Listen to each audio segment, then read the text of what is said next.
આ ઉપરાંત દેશના સન્માન અને સમાજના સ્વમાન અને સમાજના સંસ્કૃતિ માટે કામ કરતી મહાકાલ સેના દ્વારા મહાશિવરાત્રી નિમિત્તે આજ રોજ ભવ્ય ઉજવણી કરવામાં આવી હતી, જેમાં દેશ અને સમાજના એકતા, સદભાવના, સમરસતા, સુખ અને શાંતિ જળવાઈ રહે તે માટે પાલનપુરના ગણેશપુરા ઉમિયા વિદ્યા સંકુલ ખાતે ભવ્ય શોભાયાત્રા યોજવામાં આવી હતી, જેમાં જિલ્લાના હજારો ક્ષત્રિય યુવાનો માથે કેસરી સાફા સાથે શોભાયાત્રામાં જોડાયા હતા, જેનાથી સમગ્ર માહોલ શિવભક્તિમય બની ગયો હતો.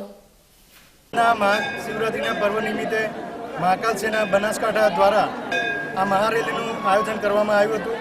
મહારેલીની અંદર જે રાજપૂત યુવાનોએ મોટા પ્રમાણમાં મોટા ઉત્સાહથી ભાગ લીધો હતો અને આ રેલીને બીજા બધા સમાજ દ્વારા, બ્રહ્મ સમાજ દ્વારા, પરશુરામ સેના, વિશ્વ હિન્દુ પરિષદ, ઠાકોર સેના અને સિંધી સમાજ, બીજા બધા કોઈ રહી ગયા હોય જે પણ સમાજે સ્વાગત કર્યું એમનું અમે અભિવાદન કરીએ છીએ.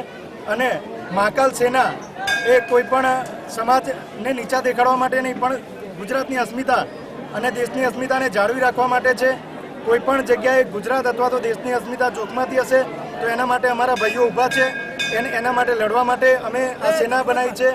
અને મહાકાલ સેના દ્વારા અમે રાજપૂત ભાઈઓનું સંગઠન, રાજપૂત ભાઈઓમાં એકતા, એનો મેસેજ જાય અને મહાકાલ દાદાના આ દિવસ નિમિત્તે મહાકાલ દાદાની આખા બનાસકાંઠાના બજારમાંથી જય જયકાર થતી આવી છે.